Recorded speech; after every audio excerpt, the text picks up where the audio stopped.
Go. So, Well, what the fuck is this event, dude? Let's start it off. Eleanor, what have you got to say?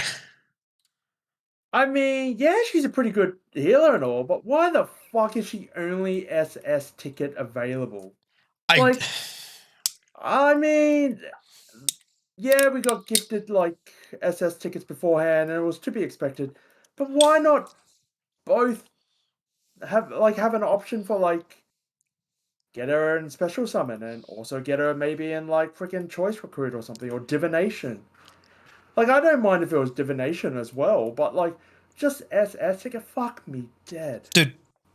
So not only do we have to quote unquote prioritize her over Gouken, Evil Ryu, and Akuma, she's a fucking win character, which is fine. Like, having another win support, I'm completely okay with. But why is she only available in special summons? It's absolutely bizarre. And she's got the mark of a special fighter, which is fine. But after like testing her like in the trial mode and reading a kit over and over, she's not like Gouken where she's usable at A or A+. She needs to be fully kitted to be usable in a PvP aspect. Oh, yeah, 100%. Yeah, like, even looking at her soul power, like, it's okay. Like, it's not bad. I mean, yeah, you gain defense and stuff like that for, like, the first 40, and that's not that bad. Well, like, that's okay, but, like, you need her at SSS. +3. How the fuck are we going to get there after just getting Gouken? So like let's break it down a little bit. I kind of like the idea of the design that they're going with for the character, where she doesn't have a C1 or C2, right? And everyone who's under the impression that she's a trigger character, she'll trigger on C1 and C2. Completely incorrect. She only triggers on a super combo, right? So based on what super you start with Zangief, you're going to get the defensive super. You start with an assassin or attack character, you get the offense buff and the heal, right? So not the offense buff. They're both defensive buffs. It's just the courageous war dance is just infinitely better than the enthusiastic one, from what I'm reading, right? Yeah, like it's not very like prevalent having effect resist at the moment. Maybe it will down the line, but then the prime example, Mummy Sim, fucking it'll just remove your HP anyway. Yeah, where's the effect rate? T-Hawk has 100% effect resist for the team, and that still doesn't stop that. So it's just like, why would I have him over her over T-Hawk? Good old coked up Elena. It's like, again, cool design. I really like the design that they've gone with it. However, I think in execution she just doesn't hold up. Maybe on like a team, where you put your standard trigger characters like Evil Ryu and MH Ken, where you add a second support for the extra 30% attack buff on her when she has card up. But then at the same time, why would you use her over MH Ken? So, it's just, I understand that MH Ken's no longer available, so that might be the draw, but why would I prioritize over Evil Ryu, who is another trigger character or a better trigger character who will just give your team a flat 20% damage increase already, doesn't need to do it, like have any triggers or active effects, and will do more damage.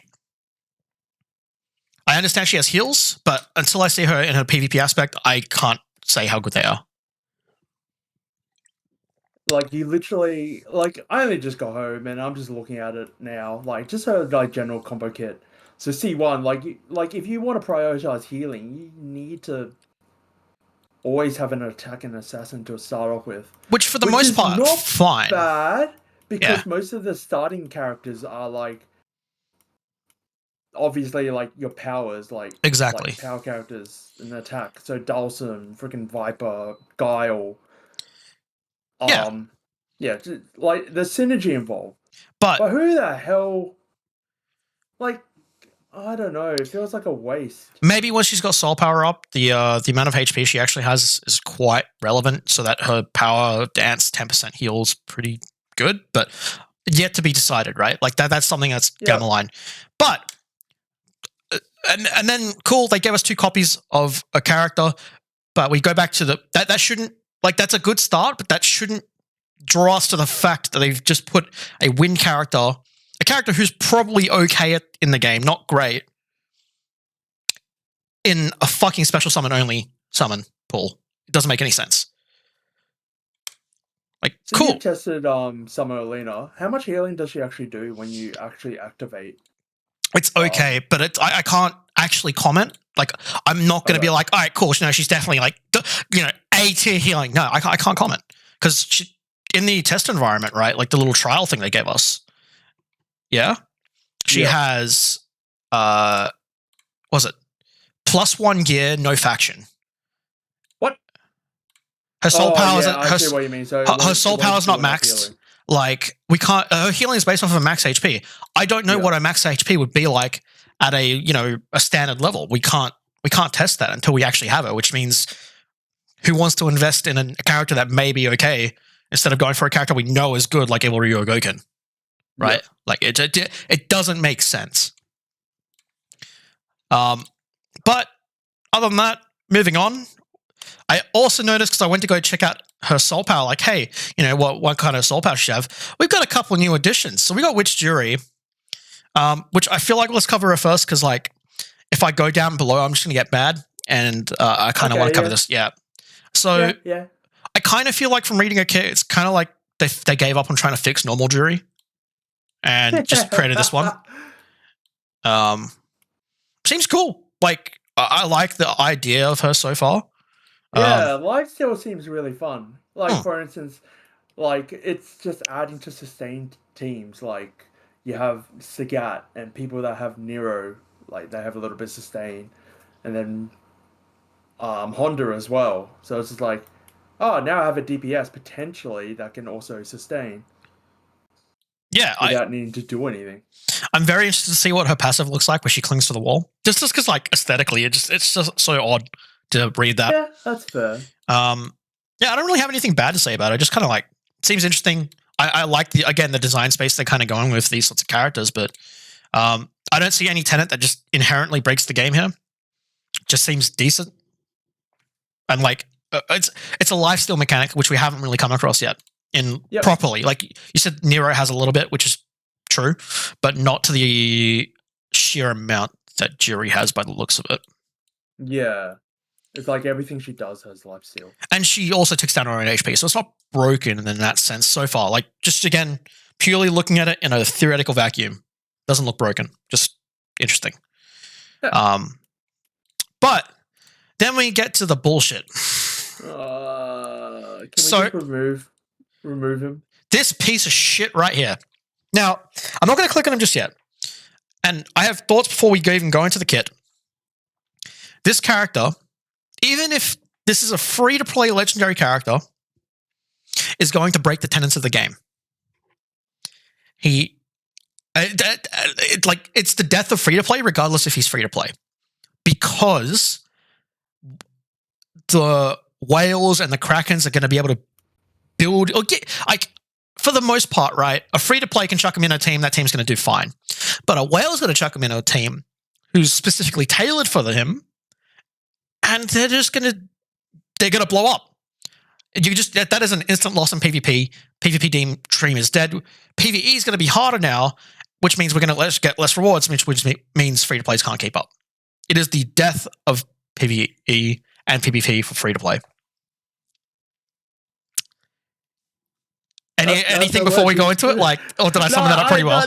You summed it up pretty well. Like, I've only had like 2 minutes of reading, but I think you've generally got the rundown of what he does and what he has got for us. Yeah, so we look at Ranting Kick, the super, right?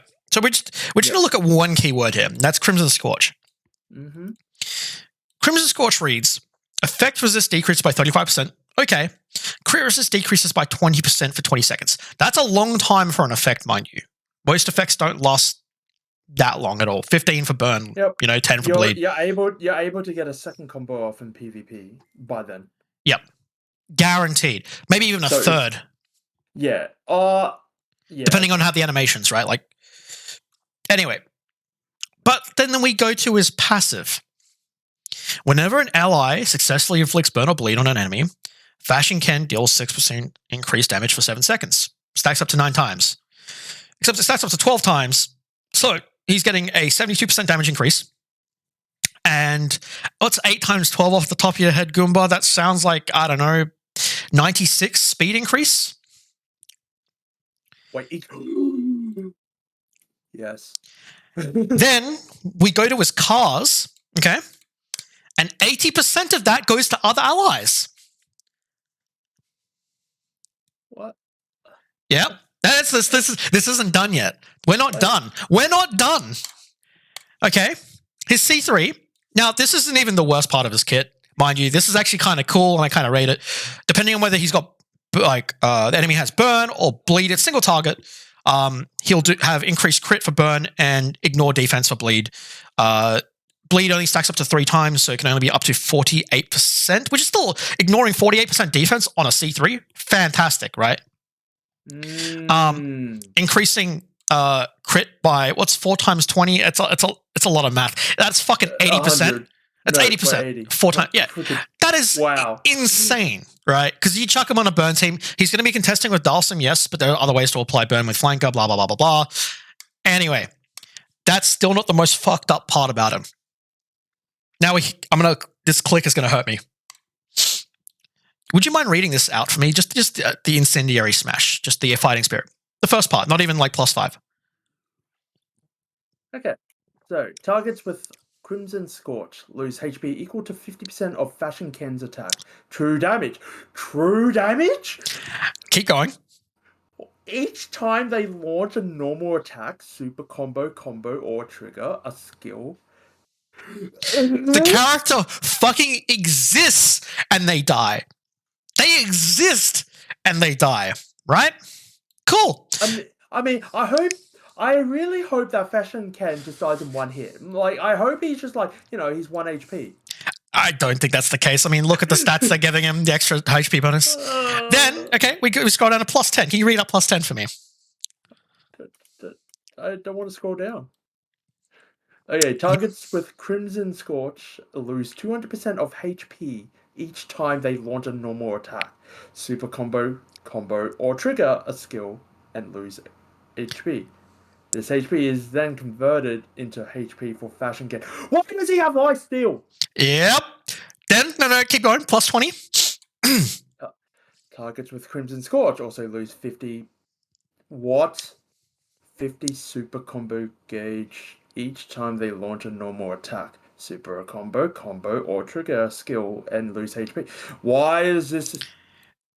Why does he exist? And then the penultimate bullshit right at 30. How can it be worse? Targets with Crimson Scorch transfer 150% of lost super combo gauge to allies each time they launch a normal attack, super combo, or trigger a skill and lose super. What is this stupid fucking bullshit? So not only is he just for existing killing your team, he's stealing your meter. There is no I think the mechanic in itself may be okay on like a support, right? And it's a once-off, all right, cool, they steal 50 meter, ha ha ha. Not every time they fucking exist, they do a normal attack, they do a super, they do a combo, they do a trigger. There is no way around this. I am fucking livid. What? This character does not deserve to exist. We haven't even got his soul power out. Like, we can't check it. I don't know if Juri, we can check Juri's. I didn't even think about that because, that's not even like, yeah. I don't think Juri has it. No, Juri, which Juri doesn't have it either, right? But okay. I digress. Before even soul power is shown, this character is so fucking overloaded. And like, we're thinking about this in a holistic aspect as well, right? Virgil's seemed decent. And like, I wouldn't even call him busted. He's incredibly strong as he is, but we're still working out counters to him, right? Like, as we go along. It's almost impossible. Almost. But nowhere and no one in their fucking right mind should have ever designed this character. What the fuck is this?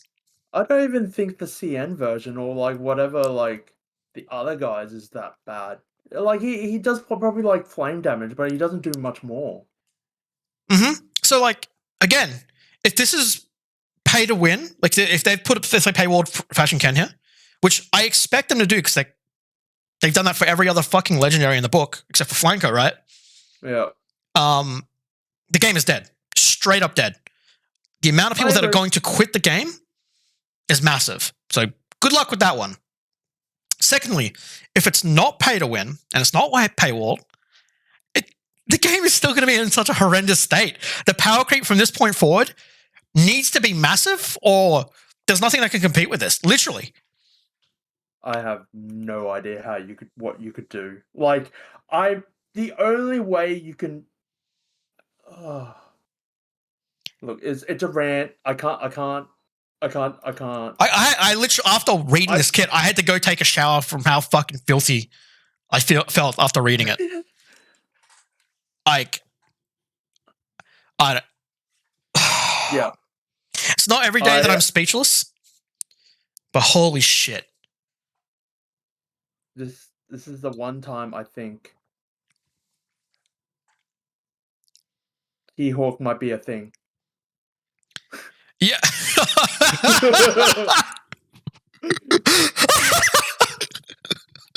Like, yeah, and Elena in one team. There you go, guys. There's the future theory crafting. Oh, fuck me. This is the theory crafting we'll have to think of now. Whether dispelling is the only answer to counter this. No, it's preventing. Preventing's better than dispelling, right?